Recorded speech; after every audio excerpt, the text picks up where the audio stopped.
Nqobile Bundwini and I am a PhD graduate in business science.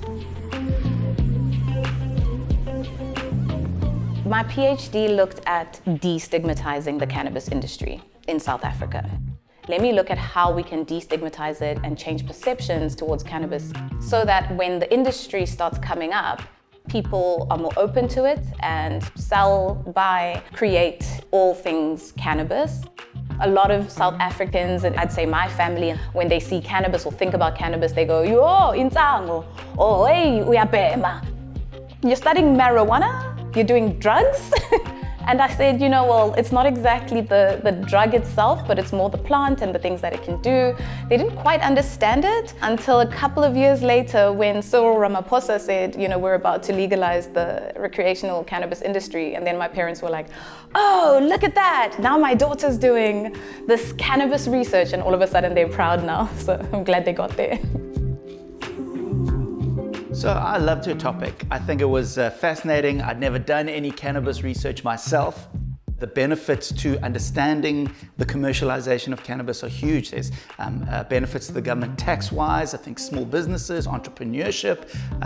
There's medical research done all the time on cannabis. So I think it's a fantastic subject, and I think it's got a lot of potential for growth.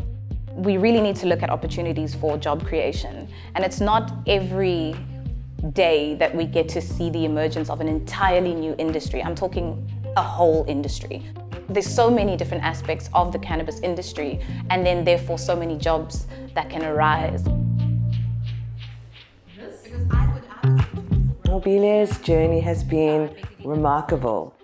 This exceptionally high quality piece of work that all of the examiners recognize as making a significant contribution to the field, I think is indicative of her work ethic, her exquisite intellect, and her commitment to advancing the science of marketing in 2023.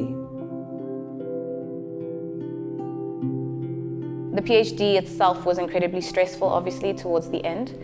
And straight after I submitted my PhD, my parents told me that my dad had been diagnosed with cancer.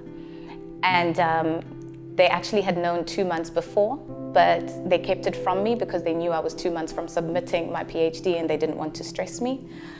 So as soon as I submitted, I thought, I'm free, but then all these other challenges came. So my dad was diagnosed with cancer. Straight after that, I had a cancer scare myself, a breast cancer scare. Luckily, it turned out not to be cancer. And then straight after that, about 2 months later, I was attacked by a dog. It was a massive dog, and that happened on the 7th of January this year.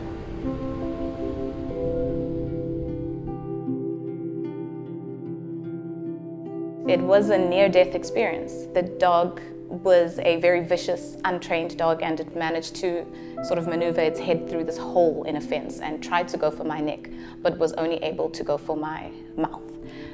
It removed 70% of my bottom lip, and my top lip was completely shredded. So I was rushed to hospital for emergency surgery. Sorry. I saw that basically 70% of my lip was gone, and the top lip was also completely shredded.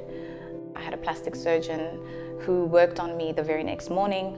The first surgery she conducted was to regain my competency so I could speak and eat again, which I couldn't do.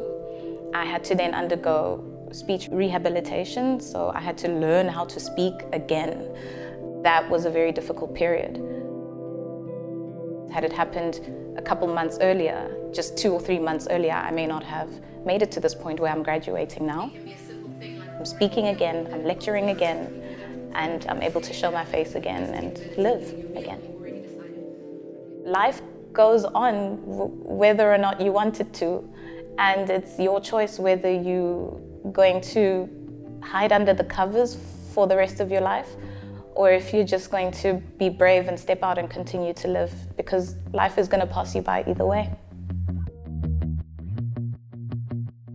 For a thesis entitled Destigmatizing the Recreational Cannabis Industry, Nqobile Bundwini.